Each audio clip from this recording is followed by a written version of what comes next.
Hello, good afternoon. Happy Monday. Today, right now, we're going to get into Seership, Guide to Soul Sight, and the Magic Mirror and How to Use It by Paschal Beverly Randolph. And we went in through A through J, and today we're getting into K. And, oh, right, I need some glasses. Boom. And hello, Genevieve. Hello, welcome all. So, oh, you know what? Oh, I forgot to turn the Aurora Borealis light on. 1 second.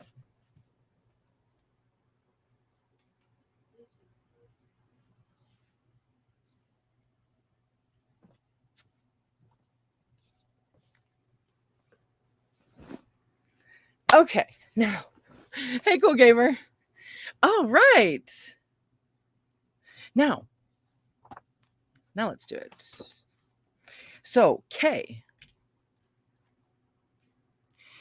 The experiments should always be made at first with but few spectators in a darkened room, and perfect trust should exist between operator and subject. Ain here, let me state that no woman should allow herself to be mesmerized by a man whose principles she cannot fully trust. For any man can seduce any woman he sits by in magnetic rapport. And then that's linked to 17, which says, this applies only to those who have known man and to virgins whose minds are not free from sensual thought or desire. When the mind is as virginal as the body, and when the mind is normal, then any suggestion contrary to the innate state of the heart will automatically awaken the subject. Admittedly, a weak mind is readily overcome. So is one which has known sensual desires. L. For some purposes, I prefer the Oriental methods of clairvoyance to the full magnetism of European and American practice. These are: first, the mesmerist places a few drops of ink in a proper vessel, gazes therein himself, magnetizing it, and bids the subject gaze also. Presently, the subject will behold a vision in it and will see pictures of whatever is desired. I now give the special method of thorough magnetization. First, let the room be partly darkened. Let there be a mirror in the north end. Let the subject's back be toward that mirror, but take care that he or she sits so that the reflected ray of light, magnetism, from the operator's eye will strike the back of his or her head. That's linked to 18. The method employed by the master, as notated in or Randolph's book, Ravalette. Ooh, that's in my cart to buy right now. The subject receiving the reflected ray, or operator, subject, and mirror, forming a triangle, which any schoolboy can arrange in a moment. Now the subject sits in a chair fully insulated, the feet being on an insulated stool, and no part of the dress or chair touching the floor. The operator also stands or sits on an insulated stool, and, if he is weak in nervous force, should be fully charged with electricity or from a battery. If spectators are present, seat them silently in the south, east, and west, but not a soul in the north. No silk, not even a cravat, must be allowed in the room. If a piano is there, let some soft and tender chord be played, but take care not to play more than that one on that evening. But take care not to play more than that one on the evening. Let me get a sip here.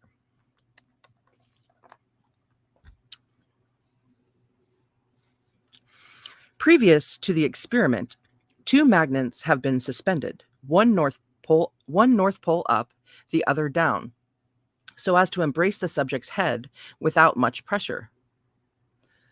The poles must antagonize, and a current will be sent entirely through the head. Now be careful. You have already prepared a magnet, or magnet bar, and when the subject is seated and the magnets arranged, the operator looks steadily at the point of the looking glass, whence the reflected ray will glance off and strike the back of the subject's head, just between the fork of the northern magnet. And while doing so, he points the bar magnet directly toward the open neck of the subject. In a few minutes, there ought to be perfect magnetic slumber, and frequently the most surprising clairvoyance exhibited. It is still better if all the spectators grasp a cord on which a copper and iron wire has been bound, the ends being fastened to a chair, so that they point directly to the subject's body. If these directions be faithfully observed, success will follow 9 times in every 10 experiments. Holy majoli.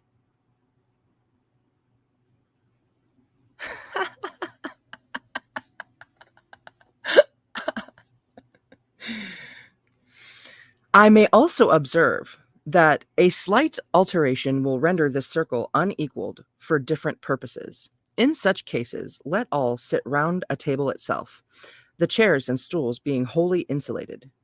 If the room be darkened, you may and probably will have curious mental phenomena, but I advise the chord to be played all the time till results sought for are obtained.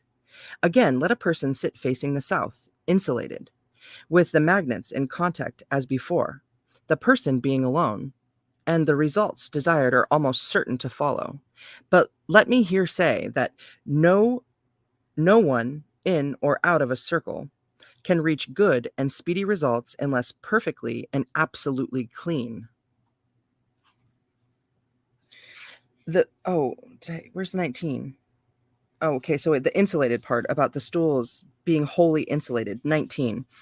This is another method employed by the master mentioned in Ravelet. Shoot, man. Dang, right? I cherry picked so hardcore into all of these books that I really wanted to buy, and that's one of them that I didn't get. But there's hundreds. And I just bought a new book this morning because I had a dream about it last night. And so I was like, okay, you're right. Who am I talking to? My higher self, my ancestors, who? I was like, you're right. I do need to get that book. And I did. I had a really good weekend, you know? I had really good weekend at work. So yeah.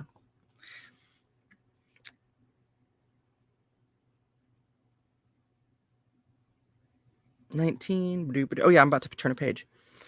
So the person, unless perfectly and absolutely clean, the bath is the very best. The bath is the very best of preparations for these experiments and cannot be neglected with impunity. I have known many successes and some failures in conducting all of the above experiments, both in this country, England, and France, and I give it as my deliberate opinion that no one need fail in them, and will not, unless their own folly and impatience ruin all.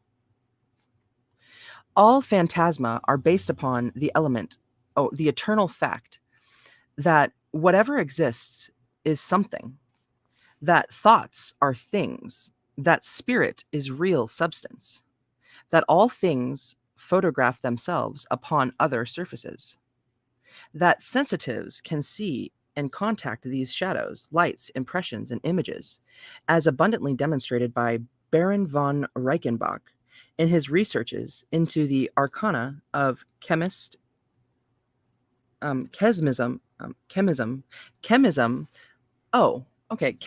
light, force, and magnetism. Also, Chem, the land of Chem. Also by thousands of others in all lands, and especially wherein it is said disbodied people project an image of themselves upon paper, the artist sketching the outline with a pencil, thus producing pictures of the dead, recognizable by all who ever saw them when walking in flesh and blood. Now, the fact that dead people can and do project images of themselves upon the retinas of sensitives, upon the aura that surrounds certain people, upon similar emanations from houses haunted so plainly that hundreds can see them clear as noonday, is so firmly established that few are so hardy as they deny what is thus, upon the testimony of millions in all ages, absolutely and unequivocally demonstrated. This book is so good. Yay, Tom and Rita, welcome. Invisible Wings, Tricks, holy majoli, welcome everyone. Hey, I should have done my hair. I just woke. I mean, I didn't just wake up. I just didn't do anything with it.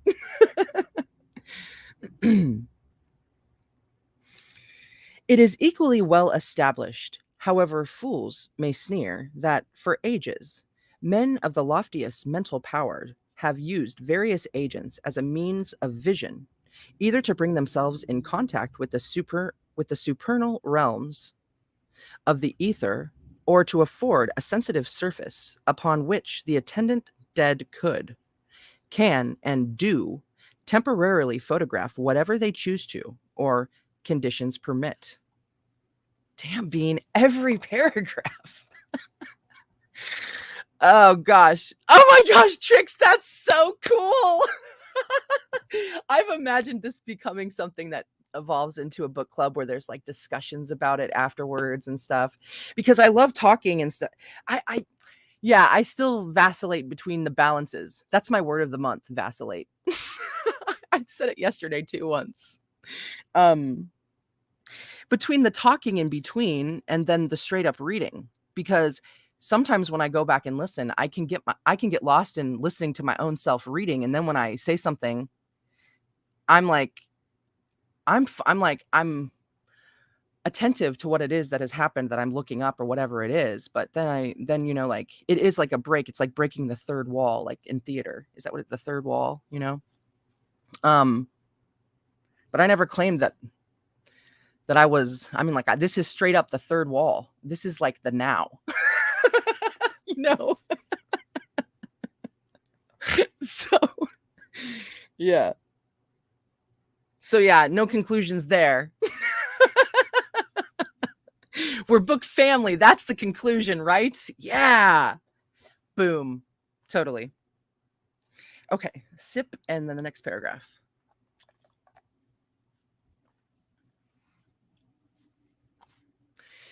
During my travels through Africa, Egypt, Turkey, Arabia, Syria, and my intercourse with the Voodoo of New Orleans and Long Island. Voodoo. Wow, okay. Voudeux.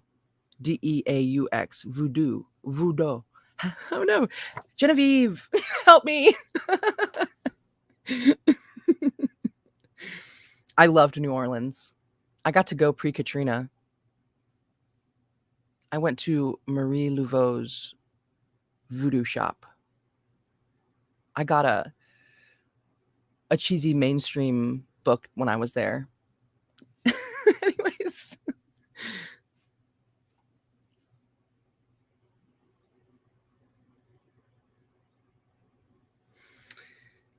Okay, so Voodoo of New Orleans and Long Island. I became thoroughly convinced of the existence of two kinds of magic. One, good and beneficent, ruled and governed by the Adanim, and other, foul, malevolent, revengeful, lustful, and malignant. They antagonize each other. The one revels in the Saturnalia of the passions. Saturnalia. Bam! That's awesome. I'm Capricorn rising, the goat.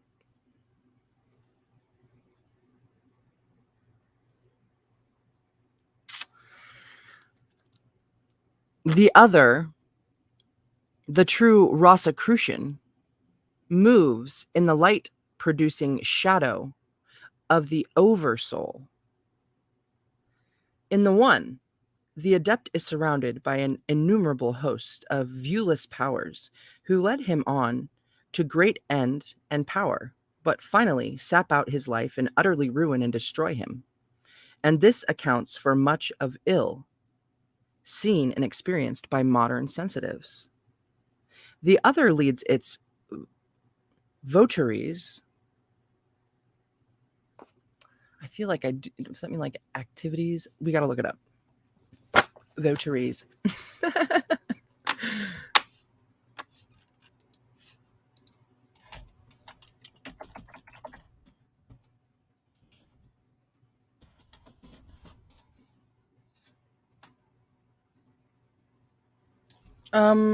No. Well, yeah, this was written a long time ago, so it's probably spelled differently now. A person such as a monk or nun who has made vows of dedication to religious service. Votary. Votary. I like that guy's voice. Votary. He means it. A person such as a monk or nun who has made vows of dedication to religious service. He was a votary of John Keats. Awesome. Okay. YouTube's. Okay, the other leads its votaries through the glimmer towards the light. Toward, why do I always add an S at the end of that word? A glimmer toward the light, and unfolds at length that final and crowning clairvoyance. I just want you guys to see what this looks like while I'm reading too, because there's a lot of stuff that gets like bolded. It's so cool, right? Oh yeah, my other camera. Sometimes it won't link through, but so hopefully you could understand that through blur. Okay. Oh my gosh, I forgot the light. Boop.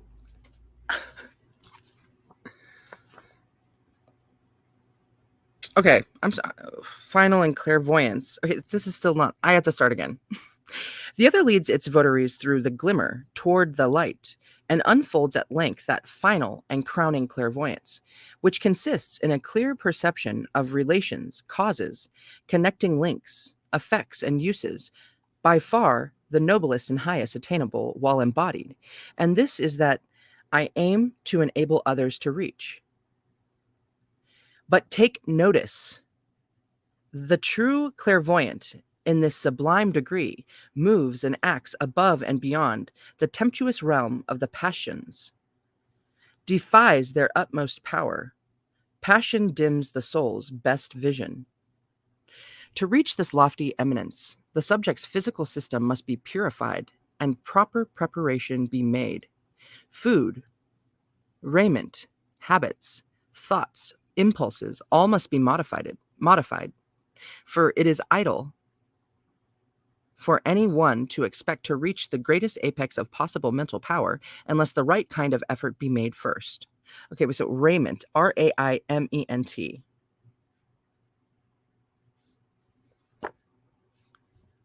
Okay, raiment.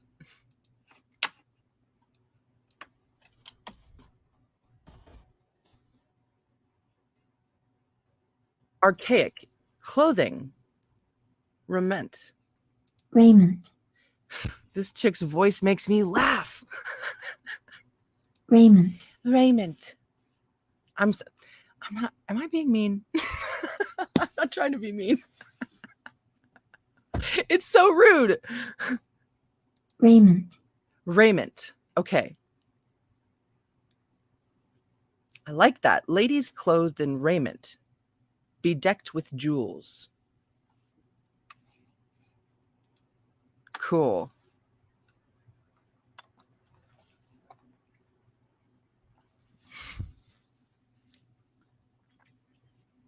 So food, raiment, habits, thoughts, impulses, all must be modified, for it is idle for anyone to expect to reach the greatest apex of possible mental power unless the right kind of effort be first made.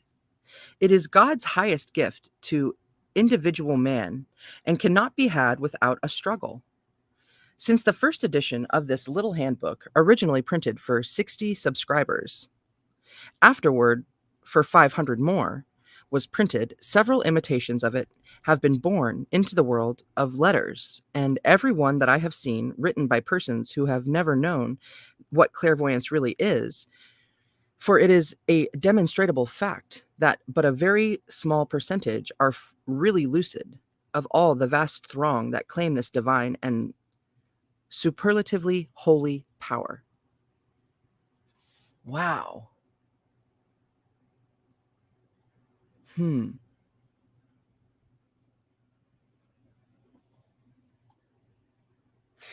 The old time mesmeric processes, not the mere so called psychologizing, Phoebus, what a word, nor the biological manipulations. Okay, so Phoe,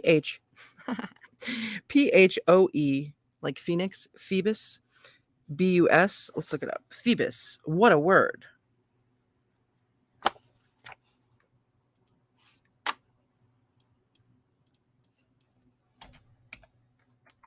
Shit, I already forget. Okay, yeah.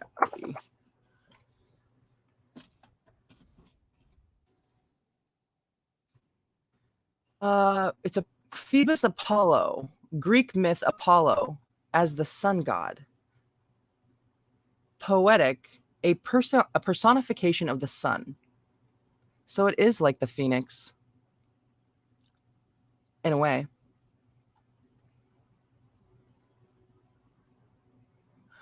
Huh. Songwriter Phoebus, what do you make? You're kind of handsome.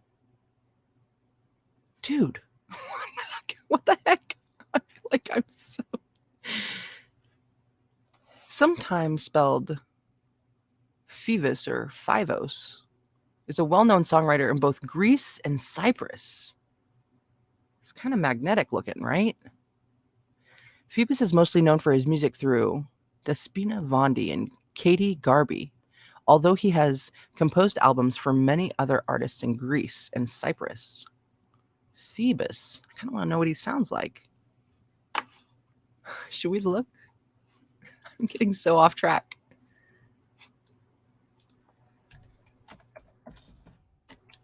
Phoebus.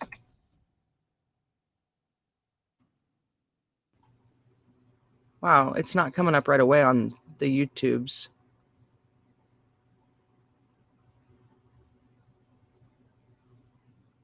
Well, okay. Another day. Phoebus, what a word, nor the biological manipulations, once in such high repute, wherever their professors, heaven save the mark, could procure a hall and a gullible flock of witnesses. But the good old-fashioned mesmeric induction seems, in these latter singular times, to have come to an almost total stop and failure. For not one in every 100 experiments is a decided success according to the ancient standard of 20 years ago. And the universal complaint and testimony are that as soon as a subject is once fairly inducted into the hypnotic condition, he or she immediately passes from under the mesmerist's control and either announces a determination to go it alone or becomes the subject of some unknown power, at once entering the domain of mediumship and thenceforth becoming wholly useless from a mesmeric point of view. Now, I think there is no real necessity for such state of things, nor do I believe it would happen were it not that the operator is deficient in the prime element of resolution and will, without both of which the matter had better not be undertaken at all. Another reason for these frequent failures to produce magnetic states and the concurrent powers of lucidity results from the fact that men who mesmerize females become too susceptible to the powers and influences of lust, and during the operation of magnetizing are too full of lascivious imaginings and hopes to pay strict regard to the matter in hand, and hence the subject spurns the control and act independently, or the invisible forces that hover about, incontinently clap clap a stopper over all, and forthwith veto and annul the whole affair, for which kindly providence they merit and receive my most hearty thanks, and those of all other well wishers of this kind, here or over there.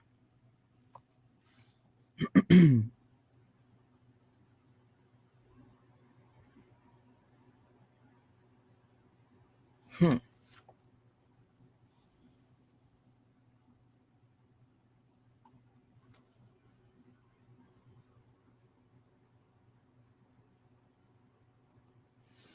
Man, it's just so.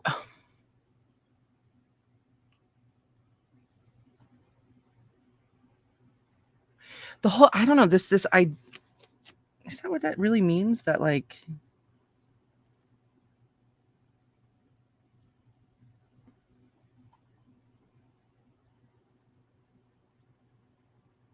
it feels like suppressing sexual desires, you know? Or is that just maybe, I don't know. Like, it when you're doing that, it gives me the emotions that like, then it's saying that sex is not good, that it's unclean or unholy, that you can't be pure, and maybe that's the case. I mean, I just didn't ever feel that way.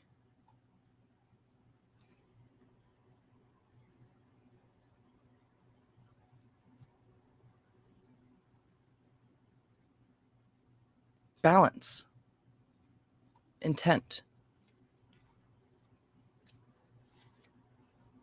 Hmm. Not all invisible onlookers, however, are to be counted in along with seraphs and angels, nor do they always take a subject away from the mesmerist for that subject's good. But it may happen that obsessing forces of the voodoo grades step in to serve their own peculiar ends. People may laugh as much as they please at the idea of wicked, mean, obsessing, tantalizing, tempting beings, or at the old notions of the alchemists and others of that ilk. My researchers and experience tell a far different story. When it is asserted that there is no mysterious means whereby ends both good and ill can be wrought at any distance, that the so-called spells, charms, and projects are mere notions, having no firmer foundation than superstition or empty air alone, then I flatly deny all such assertions.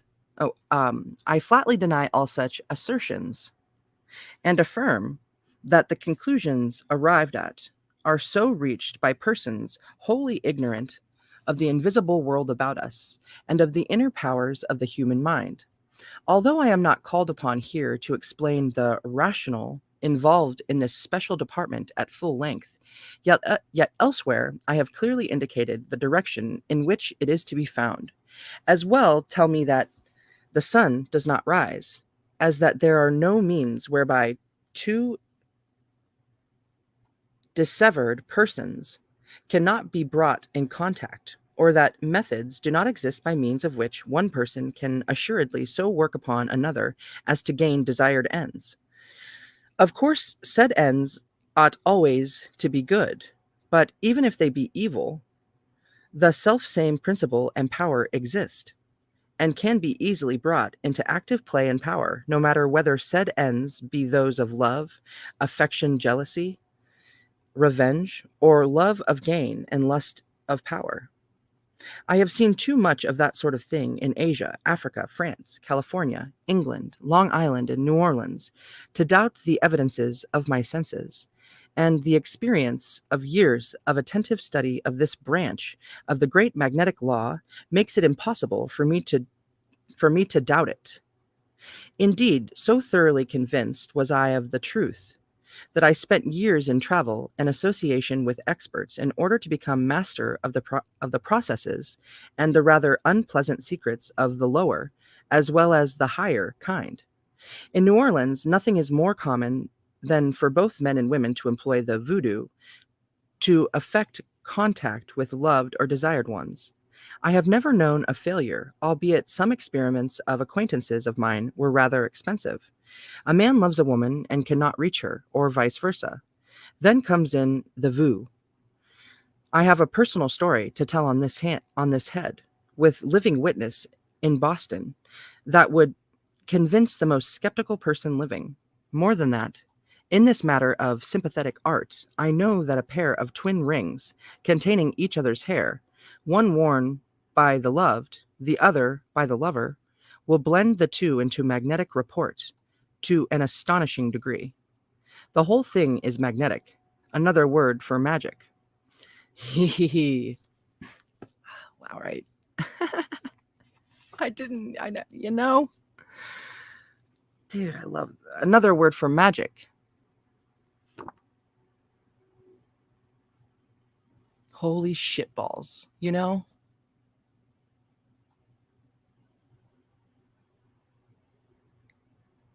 How funny. I just remembered something I said.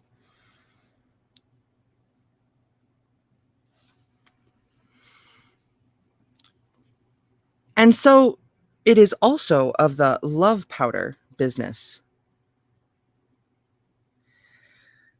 For although most of the charlatans who pretend to deal in them are conscienceless swindlers, yet it is possible to prepare and charge certain materials so that they will retain the nerve aura of one person and impart it to another, kindling up magnetic love between them, just as a little yeast will leaven a whole barrel of flour. Again, it will not do to tell me that one person cannot throw a spell upon another and affect them favorably, or the reverse, at any distance. Hundreds are living witnesses today of my public exposure and defiance of the whole tribe of voodoo queens. Alice Blank and Madame Blank Blank's victim. I see there was blanks out in this earlier too. Mother of pearls. Why? Poor Kay. See, they're keeping stuff from me. I want to know what the names are. What? Well, I mean, there's clues here, so there's at least that. Alice H. Blank N and Madame D S-A victim. Oh, it's because is he like protecting people? I don't know. Alex, hello all.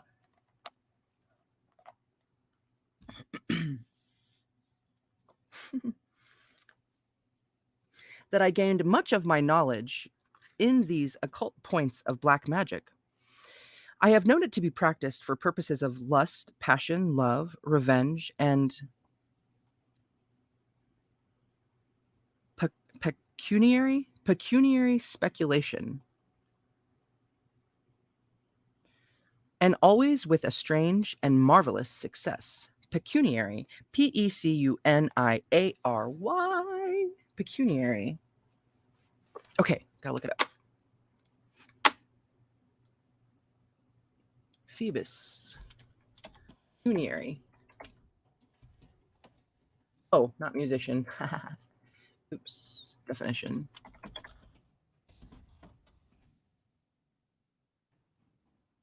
Pecuniary.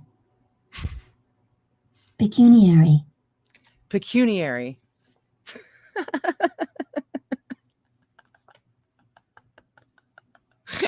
This chick. Pecuniary.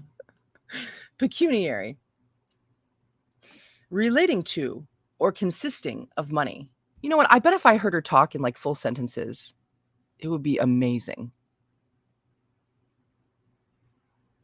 Just the one word at a time, though. I don't know. So relating to or consisting of money. Okay. Pecuniary. Okay.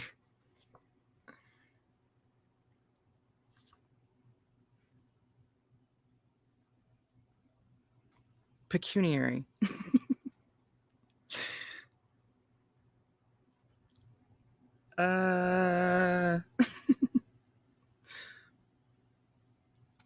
Son of a gun. Am I over here? Yeah, I am. Okay. So, right. I have known it to be practiced for purposes of lust, passion, love, revenge, and pecuniary speculation, and always with a strange and marvelous success. Again, we are told that powers of evil guard hidden treasure, and successfully obfuscate and confuse the would-be finders. I believe it, and also believe that said obfuscation can easily be overcome by a timely resort to powers of a higher grade, patience, and working with the seasons.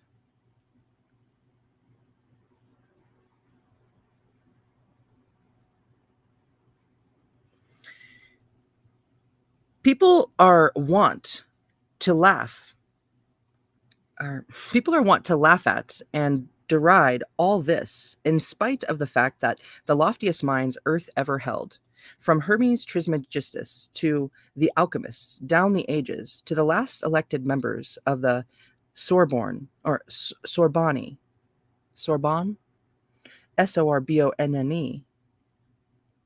have believed, do believe it, and I glory in being found in such august company, including Alexander of Russia and Napoleon III. Oh, I missed a number. Okay, 20, Russia. Alexander of Russia, 20. Alexander II, one of the greatest rulers the world has known. He was both liberal and tolerant and did everything in his power to better the lot of his people. He belonged to the Russian branch of the fraternity, and Dr. Randolph was in close touch with him, especially during the period of our War of Succession. Due to Alexander's fraternal connection with the American order and his decision to uphold the Union, England's intervention on the side of the South was successfully prevented. See the Initiates and the People, Volume 3, Numbers 1 and 2.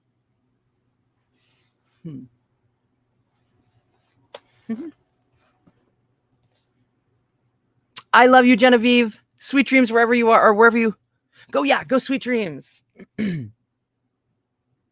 Yeah, to locale 2 or 1. Okay. In corroboration of what I have written, I beg leave to introduce without comment the following article concerned voodooism, African fetish worship among the Memphis Negroes, from the Memphis Appeal. Quote, the word hoodoo or voodoo is one of the names used in the different African dialects for the practice of the mysteries of the Obi, an African word signifying a species of sorcery and witchcraft common among the worshippers of the fetish. It's not fetish, fetish. Where did I read that word? Fetish. African fetish worship. Fetish. Let's look it up.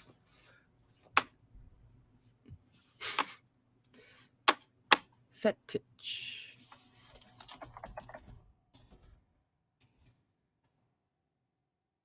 It's an archaic spelling of fetish. Okay, so I assumed correctly. Fetish, archaic terminology. Yes. Shit, right? The light and the dark, the balance.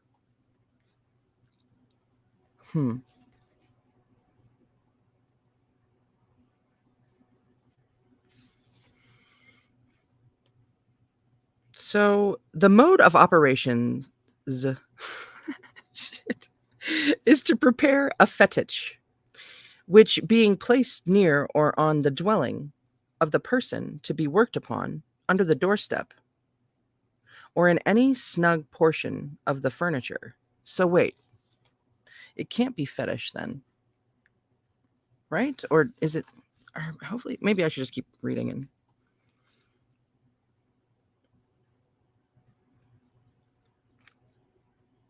Is supposed to be produced the most dire and terrible effect upon the victim, both physically and mentally.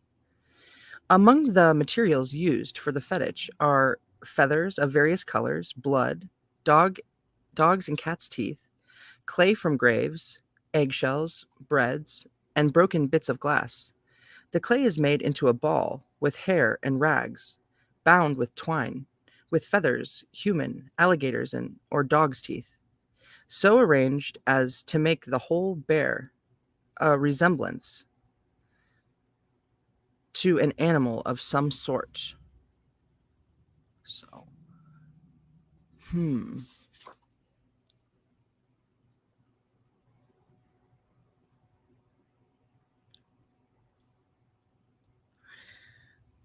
The person to be hoodooed is generally made aware that the hoodoo is set for him, and the terror created in his mind by this knowledge is generally sufficient to cause him to fall sick.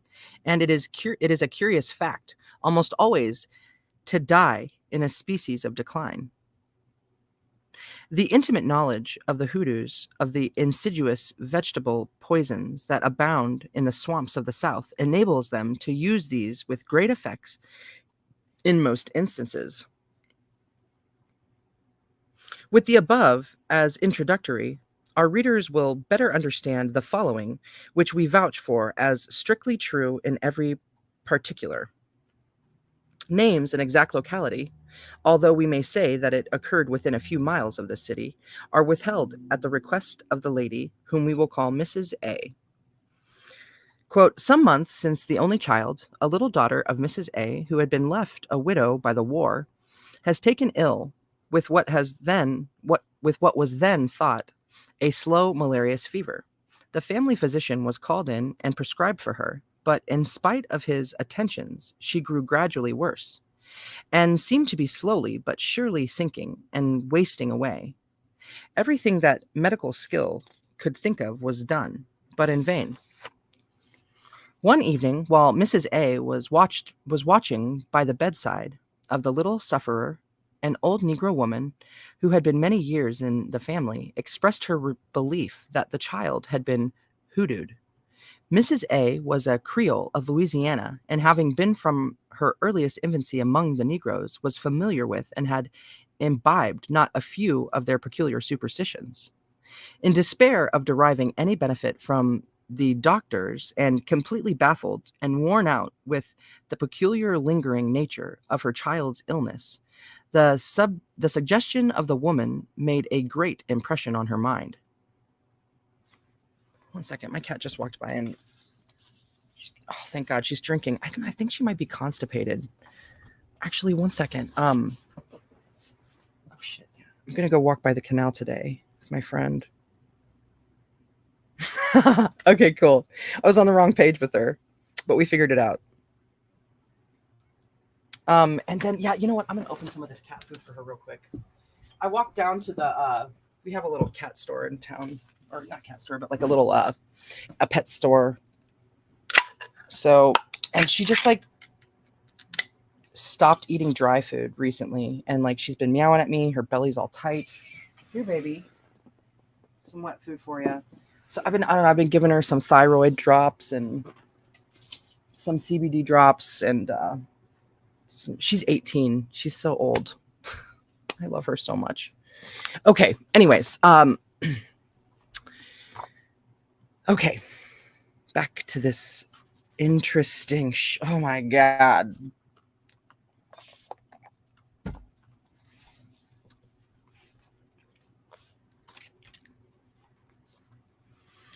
In the neighborhood were two Negroes who bore the reputation of being hoodoo men. They were both Congos and were a portion of the cargo of slaves that had run into Mobile Bay in 1860 or 1861. As usual with their more civilized professional brethren, these two hoodoos were deadly enemies and worked against each other in every possible way. Each had his own particular crowd of adherents who believed him to be able to make the more powerful Grigrats.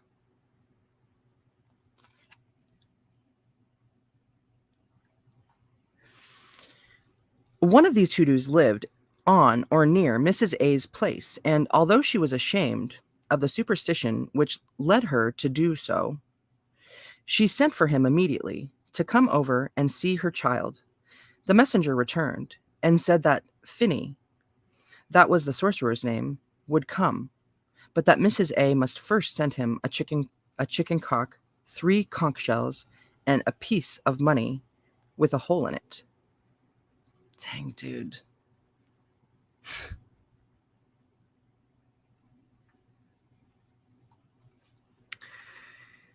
She complied with his demands, and she shortly afterward appeared with the cock under his arm. Oh, and he shortly afterward appeared with the cock under his arm, fancifully decorated with strips of yellow, red, and blue flannel, and the 3 conches triggered up pretty much in the same manner. Placing the conches on the floor in the shape of a triangle, he laid the cock down in the center of it on its side. He then drew his hand across it in the same direction 3 or 4 times. On leaving it, the cock lay quiet and did not attempt to move, although it was loose and apparently could have done so had it wished. After these preliminaries, he examined the child from head to foot, and after doing so, broke out into a loud laugh, muttering words to himself in an African dialect. Turning to Mrs. A, who was all anxiety, he told her that the child was hoodooed, that he had found the marks of the hoodoo, and that it was being done by his rival, who lived some miles off, although considered in the same neighborhood, and that he, Finny, intended to show him that he could not come into his district hoodooing without his permission. Dude. It's like chess pieces. What the F? Okay.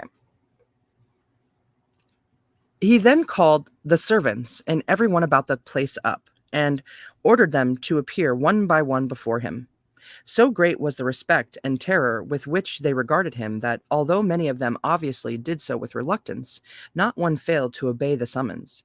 He regarded each one closely and minutely, and asked if he or she had seen either the strange rooster, dog, or cat around the house in the past few days, to which questions they made various answers. The chambermaid, who attended on the room in which the child lay, was one of those who were particularly reluctant to appear before him or to answer his questions.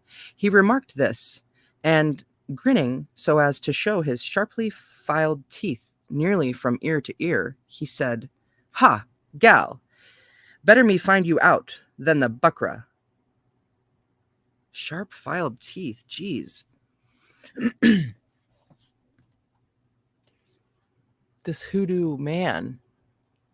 Is that who?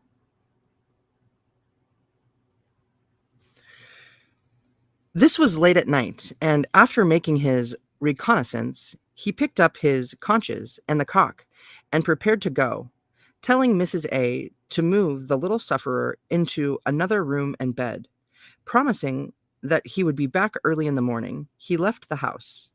At an early hour next morning, he returned with a large bundle of herbs, which, with peculiar incantations, he made into a bath, into which he placed the child, and from that hour it began to recover rapidly.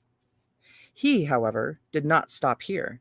He determined to find out the hoodoo and how it had been used, so after asking permission, he ripped open the pillows and the bed in which the child had lain, and therein he found and brought forth a lot of fetishes made of feathers bound together in the most fantastic forms, which he gave to Mrs. A, telling her to burn them in the fire, and to watch the chambermaid carefully, saying that as they had burned and shriveled up, so she would shrivel up. The girl, who had displayed from the first the most intense uneasiness, was listening at the keyhole of an adjoining room, and heard these injunction.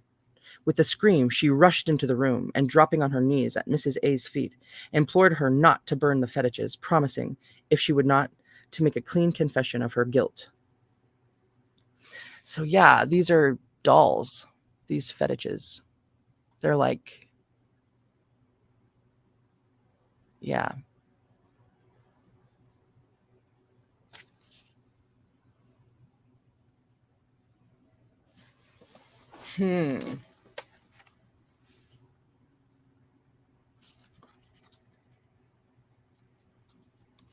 Mrs. A, by this time deeply impressed with the strangeness and mystery of the affair, was prevailed upon by the entreaties of the girl, and kept the fetishes intact.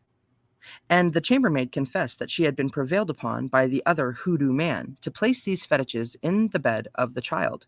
She protested she did not know for what reason, and that afterward she wished to take them out, but did not dare to do so for fear of him. As soon as the family physician came in, Mrs. A, completely bewildered, told him the whole affair, showing him the fetishes, and making the girl repeat her story to him. He, being a practical man, and having withal considerable knowledge of chemistry, took the bunches of feathers home with him, and on making a chemical examination of them, found them imbued with a very deadly poison. Meanwhile, he told the affair to 2 or 3 neighbors, and getting out a warrant for the arrest of the malignant hoodoo man, they went to the hut to arrest him. The bird had flown, however, and could nowhere be found.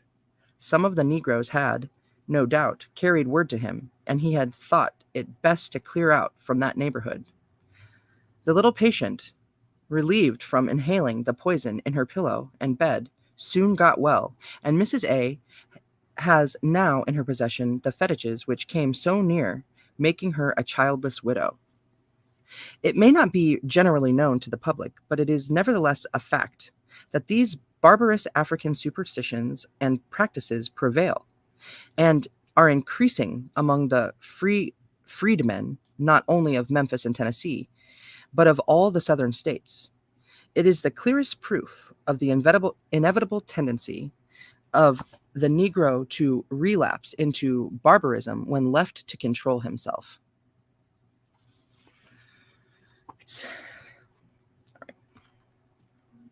I don't know about all that. I mean, I'm not trying to negate this guy's experience here. But I mean, it's a different day now too. So much for voodooism. I believe this story to be true, for I have myself been a victim to the thing. But the doctor who analyzed the stuff and found poison is both a cheat and a sham to hide his utter ignorance.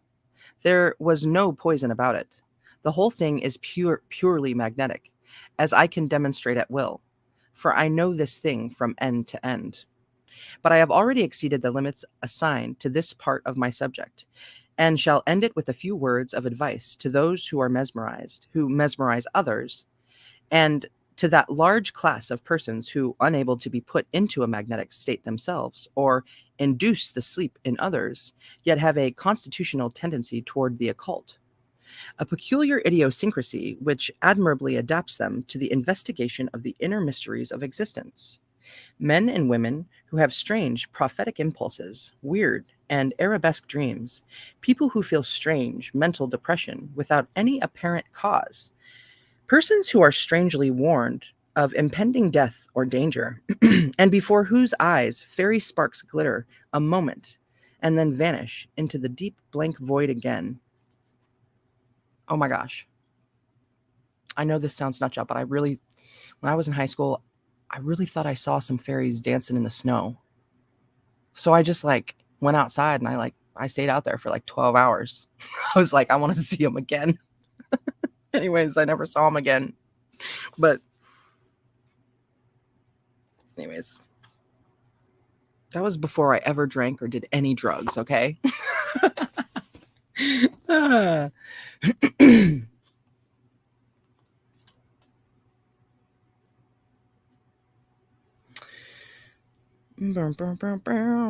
Such persons make splendid seers through the magic crystals of artifice and artifice and the Japanese crystal globes, and better still, the splendid magnetic mirrors of Triune, and the finer ones imported in this country by the Armenian seer Kolina Vilmara, or Ku, Su, it's Cuilna. Suila, Kuil, no, Kulna Vilmara, Kulna Vilmara to 21. Kulna Vilmara having passed to the beyond. These mirrors are now extremely rare and command high prices. One should not buy a glass supposed to be genuine unless it is recommended by someone who is familiar with them and has handled the genuine ones. Many of which I have used myself and selected for others. I think I never so deeply regretted the loss of any material object so much as I did the accidental breaking of a splendid first-class triune glass, which cost me $25, but which I would not have parted with for 10 times that sum. For not only could I see strange scenes upon its charmed magnetic surface, but of the hundreds who have gazed into it, I only knew of but 5 who could not see strange scenes upon its charmed magnetic surface. But of the hundreds who have gazed into it, I only knew of but 5 who could not see curious clouds moving at will, and phantoramas strangely beautiful and interesting, clear as noonday and brilliant as polarized light. To all these classes of persons I say, your power depends upon your health, cleanliness, freedom from doubt, irritability, and above all, impatience. You must, if you would succeed in penetrating the dark pall which hangs between this world and the under and over realms of light, yet mystery, cultivate firmness of purpose, steadiness of will, persistency in search of the desired end, volume of lung power, and clearness of mind. Mystery never opens her dark doors to the impatient seeker, has been the result of all my experience, and that of every true Rosicrucian that ever lived, from Thothmor, king of Egypt, and high priest thousands of years before the birth of the present materialistic phase of civilization, down to the last explorer of the realms of mystery, from Thoth in the palaces 3 miles square in the banks of ancient Nile, to the humble student on the shores of grander Mississippi, each and both, and the links between, all tell the same story and recount the same experience, that mystery refuses knowledge to the impatient soul always. Ah.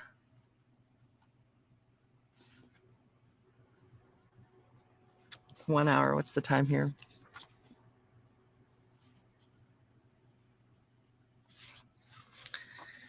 I don't know where there's a good stopping spot.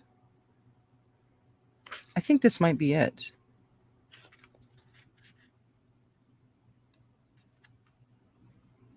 Yeah, because I'm gonna meet up and chat with Code for a bit, and then I'm going for a walk.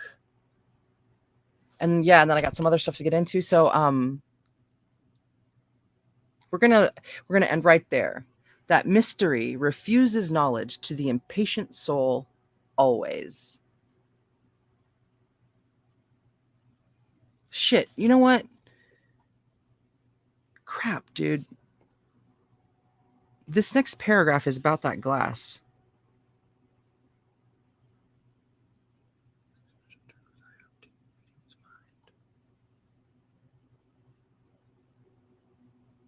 Nah, it's okay. It's all right. It'll be right here waiting for us. Okay. Thank you so much for hanging out today. Man, that is just juicy juice. Juicy. Wow. So I love yous. I wish you wonderful Mondays, moon days. And I know I'll see you sooner than later. So mwah! Until then, thank you.